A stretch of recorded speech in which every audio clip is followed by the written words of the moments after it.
Deuxième partie déjà d'Europe 1 Midi Week-end et demain, une page va se tourner. Après plus de 50 ans d'existence, Marineland, le parc à thème d'Antibes, va fermer ses portes parce que désormais, les animaux en France ne peuvent plus être exploités. J'en parle avec le président de la SPA, Jacques-Charles Fonbonne, dans un instant. Mais revenons d'abord à ce qui se passe dans ce parc qui emploie 103 personnes et où l'on retrouve 4000 animaux, des oiseaux, des otaries, des loutres, mais aussi des dauphins et deux orques qui n'ont toujours pas trouvé leur futur refuge. Les explications de Mathis Lang pour Europe 1.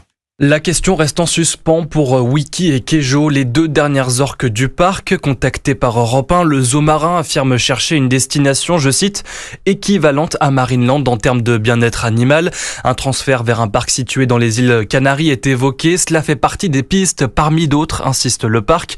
Une option cependant qui ne satisfait pas les associations de défense des animaux comme One Voice.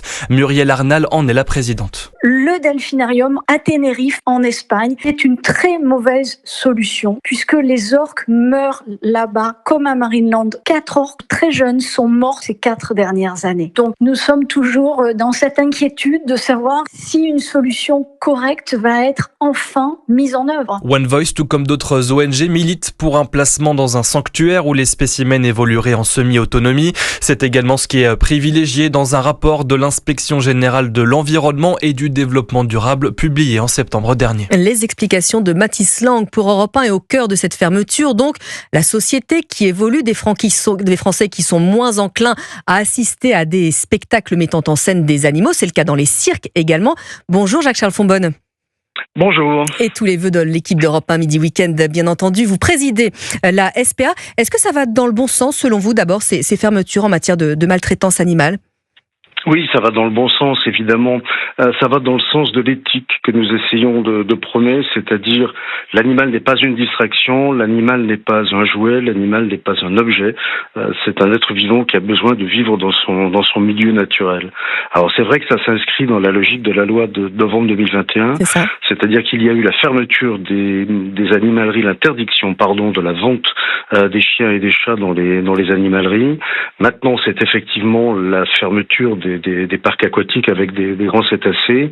Et puis la prochaine étape dans cette lutte contre l'animal-objet, c'est l'interdiction pour les cirques d'avoir des animaux, des cirques itinérants.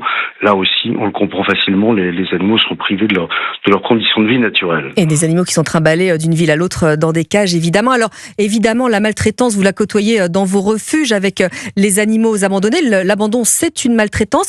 Est-ce qu'on craint un pic après les fêtes ? Est-ce qu'on s'offre des animaux de compagnie pendant les fêtes de fin d'année ? Ce qui nous fait craindre après de les laisser.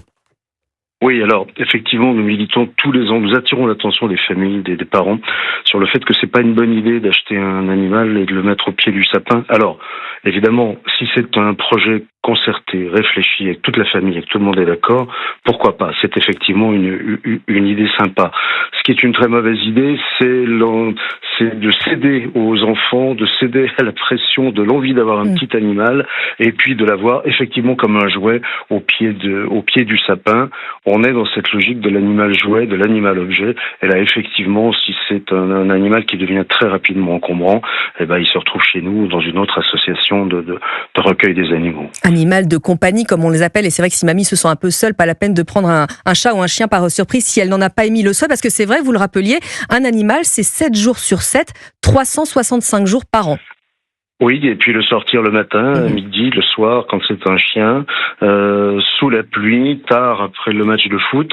Et puis ce qu'il faut dire surtout, parce que c'est un sujet tabou, mais un animal jeune en bonne santé, ça coûte environ 100 € par mois, 1200 € par an, sur la nourriture, les soins vétérinaires d'entretien, c'est-à-dire vaccination, c'est-à-dire antiparasites, sans parler éventuellement des complications qu'il peut y avoir lorsque l'animal vieillit en termes de chirurgie et de soins vétérinaires. Donc c'est vraiment un critère à prendre en compte quand on prend un animal, sur lequel nous insistons vraiment pour que ce ne soit pas un acte à la légère. Alors, il y a toujours autant d'animaux dans vos refuges, Jacques-Charles Fonbonne. La SPA accueille ces petits animaux depuis 180 ans. C'est l'anniversaire que vous allez fêter. Vous êtes une vieille institution. Comment est-ce qu'on peut vous aider aujourd'hui en 2025 ?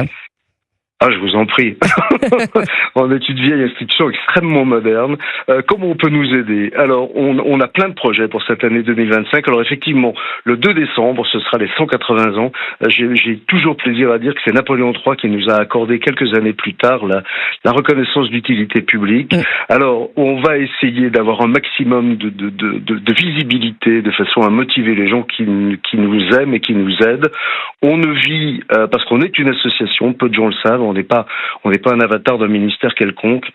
On est une association, on ne vit que de la générosité du public et ponctuellement de l'aide que nous apportent les collectivités territoriales. Dans la construction de refuges, on a 9 projets cette année. On va inaugurer Gennevilliers qu'on a construit grâce à la région, grâce au département, grâce à la commune, grâce au Grand Paris. On a le projet de construire Millau, avec la commune de Millau qui nous aide. Et puis Lyon avec un dispensaire. On a 12 dispensaires, les gens le savent assez peu, mais nous soignons absolument gratuitement et sans aucun reste à payer les animaux des gens qui sont aux minima sociaux. Voilà, on a beaucoup de reconstruction, on a beaucoup d'ouverture. Nous accueillons des associations qui sont en difficulté. Nous essayons de les intégrer dans notre réseau avec, vous imaginez, 780 salariés. C'est une grosse machine qui tourne bien, qui va dans le bon sens, mais pour laquelle on a besoin des moyens, j'allais dire, d'une entreprise de taille moyenne. Et vous serez toujours le bienvenu pour venir en parler sur Europe 1. Jacques-Charles Fonbonne, merci beaucoup. Et de nouveau, on vous souhaite une excellente année 2025.